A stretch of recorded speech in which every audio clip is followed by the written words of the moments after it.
lovely lady and a delightful patriot, loves this country. She and I are the same age. She's a member of the American Legion Auxiliary and works diligently to try to instill patriotism in her students as a social studies teacher at the Joe T. Robinson High School. She got concerned that some of her kids just really weren't understanding what a privilege it is to be born in the United States of America and to live here. And she thought that many of her students were taking it for granted. So on the first day of school of 2005, Martha Coffin, my friend the teacher, did something I think is pretty remarkable.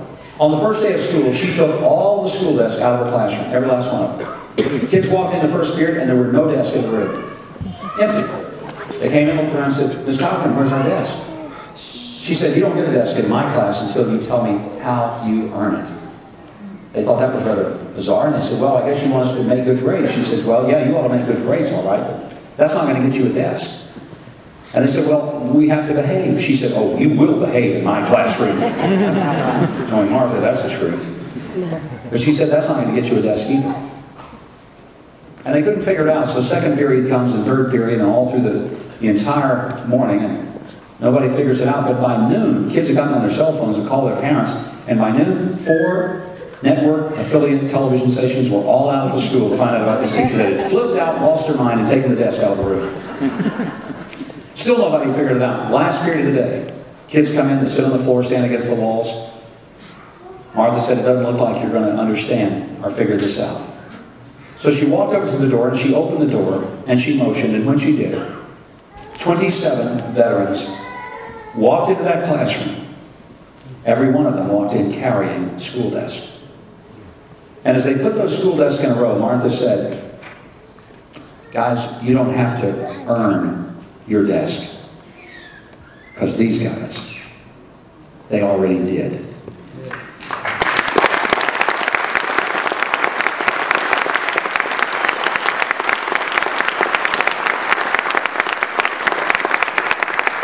Martha Coffin told those kids, "When you sit in my classroom and you get to have this education that kids all over the world would love to have, just remember that it's free to you, but it costs somebody something.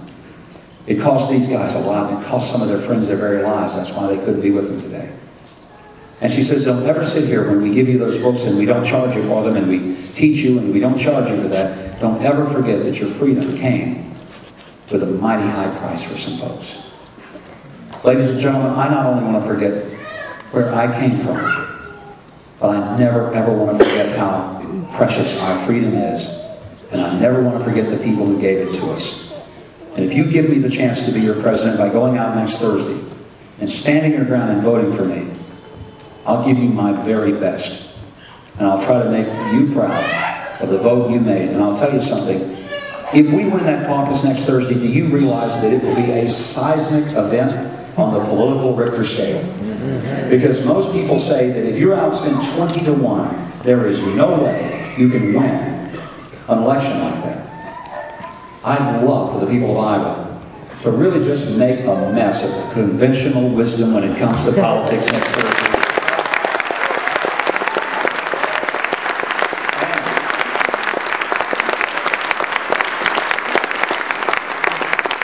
I think it'd be pretty sweet to prove that the people of Iowa are not for sale, and they're not even for rent. They cannot be bought, and they will stand on their own feet and decide on the basis of their convictions. Please get out there next Thursday. Commit to be there at the caucus for us and sign up. And one final thing. Don't let anything keep you from it. The Orange Bowl is going to be horrible. Not worth watching. Don't sit there.